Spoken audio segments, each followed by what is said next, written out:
Good afternoon and welcome to the Midday News. I'm Dwayne Anderson and here's what we have in the bulletin. Multiple bomb threats across the island as voting gets underway for special services.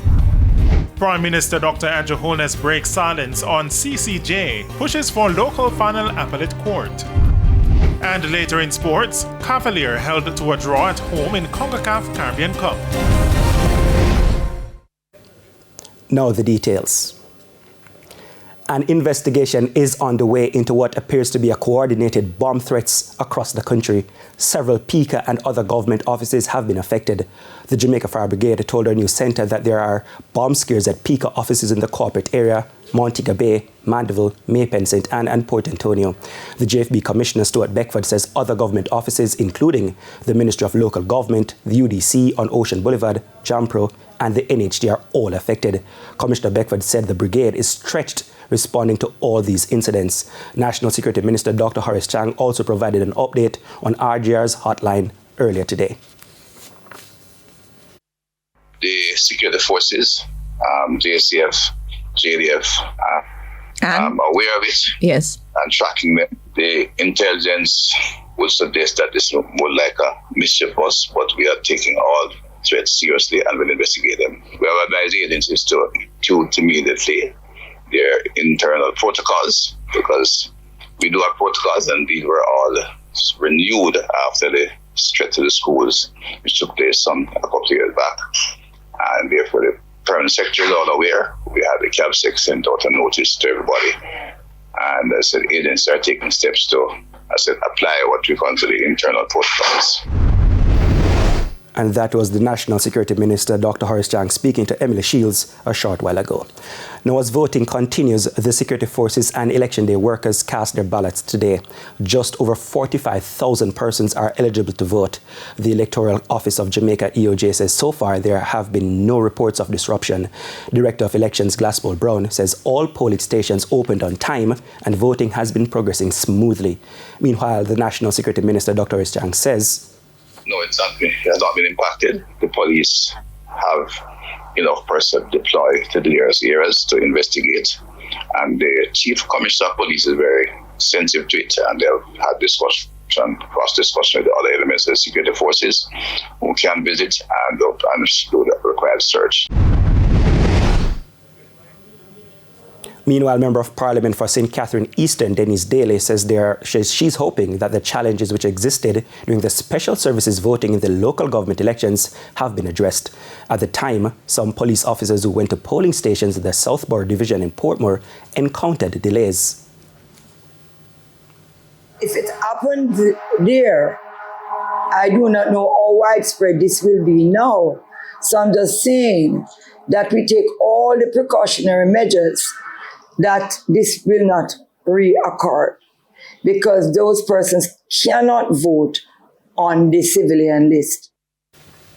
Now, she's also concerned that some special services may not be aware of how to resolve the issues in these instances. They believe they can go to on the civilian list to check to see whether or not their name will appear on those lists as well. And I am certain that it will not be there, so they will be denied the right to vote. So I'm calling upon the authorities to make sure that we get this one right, because we do not want to have those kind of glitches, because those glitches leave too much doubts in the minds of the voters. In the meantime, the Electoral Office of Jamaica, EOJ, says police and military electors are assigned to their voting location based on information received from the Police High Command and the Jamaica Defence Force, JDF. Now, according to the EOJ, that information was used to determine where officers are placed to vote today. Now, prior to the announcement of the election, police and military officers were advised through the media and other channels to check the voters list to ensure they are assigned to the correct location. Prime Minister Dr. Andrew Holness stunned the national leadership debate last night when for the first time he declared support for Jamaica to establish its own final appellate court, sparking fresh debate about the country's judicial future. Ocean Masters explains.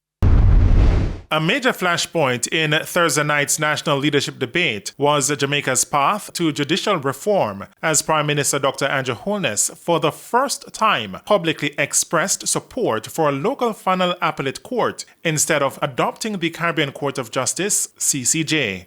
Dr. Holness argued that Jamaica has the legal expertise and institutional capacity to establish its own ultimate court of appeal, one that will reflect the country's sovereignty and legal traditions while remaining accessible to ordinary citizens. He noted that such a move would symbolize Jamaica's full independence, moving away from both the British Privy Council and regional reliance on the CCJ. My position is that Jamaica should have its own local court as its final appellate court.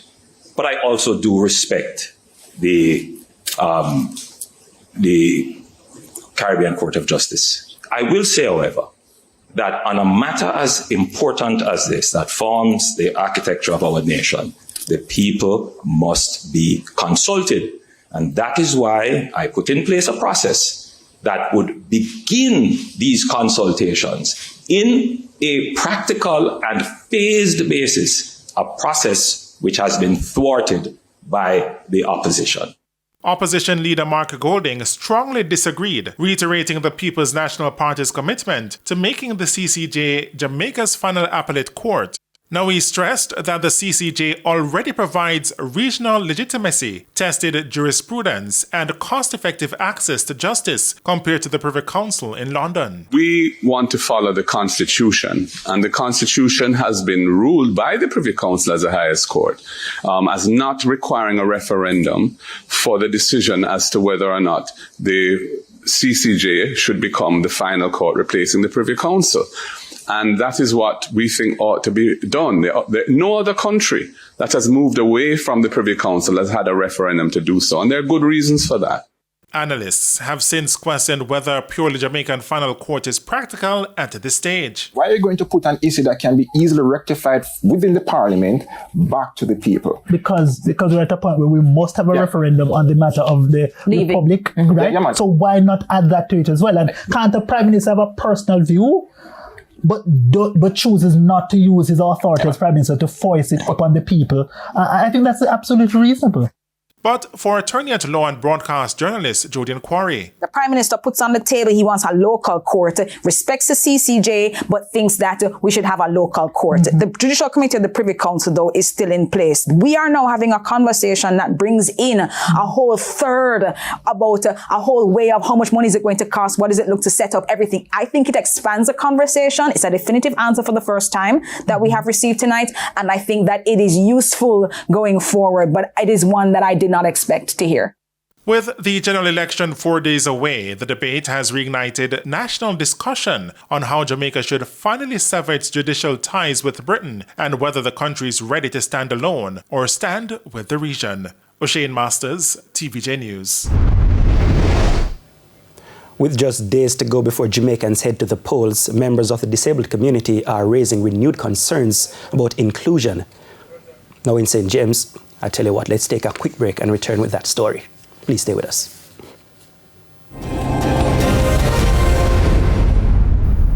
Welcome back and continuing the news. An appeal this afternoon for the intervention of the political ombudsman. It follows yet another wave of political-related vandalism in eastern St. Thomas. The People's National Party is alleging that billboards and other paraphernalia of its candidate for eastern St. Thomas, Rosemary Shaw, were torn down by the JLP. Some known terrorists in St. Thomas Eastern from the Jamaica Labour Party.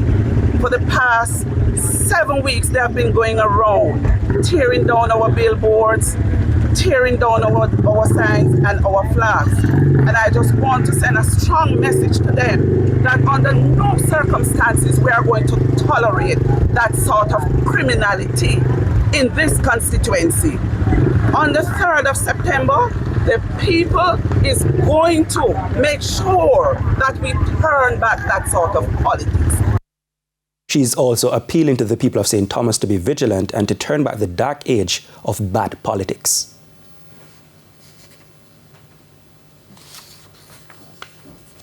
Do not allow outsiders to come into this constituency and create havoc and mayhem. And I'm calling on the Prime Minister to rein in these people who are doing this sort of act. I am sick and I'm tired of it. Transport Minister Darrell Vaz says recent tests of the government's rural school bus program showed problems with some of the buses on certain routes. The Transport Minister has been testing 122 routes across the island to see how well the program works. Now, Mr. Vaz says the test showed that some buses were not fit for the rough roads on the routes they were first given. We found that some of the buses that were allocated were not suitable for the routes for different reasons. We have actually changed some of the allocations and changed some of the orders for the buses to be able to specify the needs of the routes. So the bottom line is that that was the reason for the testing of the 122 routes, to make sure that the buses that were assigned are compatible. So that has been dealt with. The government says these changes are very important to make sure rural students have a safe and reliable way to get to school as the program grows. Medical Officer for Health for St. Thomas, Dr. Doyen Smith, says the health authorities in St. Thomas are ramping up efforts to rid the parish of mosquito breeding sites. The Environmental Health Unit's Vector Control Team launched a mosquito breeding prevention project on August 20 in observance of World Mosquito Day. Now, Dr. Doyen Smith is Medical Health Officer for St. Thomas. Mosquito prevention and control is critical to save lives and to give quality of life. Mosquito-borne diseases cause millions of deaths every year worldwide, and the lingering effects of these diseases include things such as arthritis and weakness. People are still having weakness from chikungunya, which happened 10, 11 years ago. The Anopheles mosquito, which you don't hear much about, is a malaria-carrying mosquito, and it's one of the biggest killers across the world. Fortunately, the 4-month initiative targets Danvers Bin, Spring Garden, Trinityville, and Stewarttown. Special focus will also be placed on areas with irregular water supply where residents store water for long periods. Although we pass through these diseases, the mosquito that transmits these diseases is still very much here, and is higher in these 4 communities. So we have to work together as a community and the health services to get rid of the breeding for these mosquitoes. Time now for the Business Minute. The government will be borrowing $1.4 billion next week as part of the $158.4 billion it plans to raise to help fund this fiscal year's $1.26 trillion budget. The administration will seek $700 million from a 91-day Treasury bill and another $700 million from a 182-day Treasury bill on September 3. The minimum investment is $5,000 and the interest earned will be taxed at 25%. The 91-day bill will mature on December 5, while the 182-day bill will mature on March 6, 2026. The value of outstanding Treasury bills now stands at almost $11 billion. Elon Musk is seeking to dismiss a lawsuit by U.S. regulators, alleging he wrongly saved money by revealing he increased his initial investment in Twitter too late. The U.S. Securities and Exchange Commission (SEC) said in a January complaint that Musk failed to disclose that he had built up his stake in the company within the regulator's time frame. It said this had allowed him to save about $150 million by purchasing shares in Twitter, which he bought outright months later and renamed it X at artificially low prices. Musk's lawyers, filing shortly before the court's deadline for his response, called the lawsuit a waste of the court's time and taxpayers' resources. For the Business Minute, I'm Shane Masters. Time now for the top stories from around the world.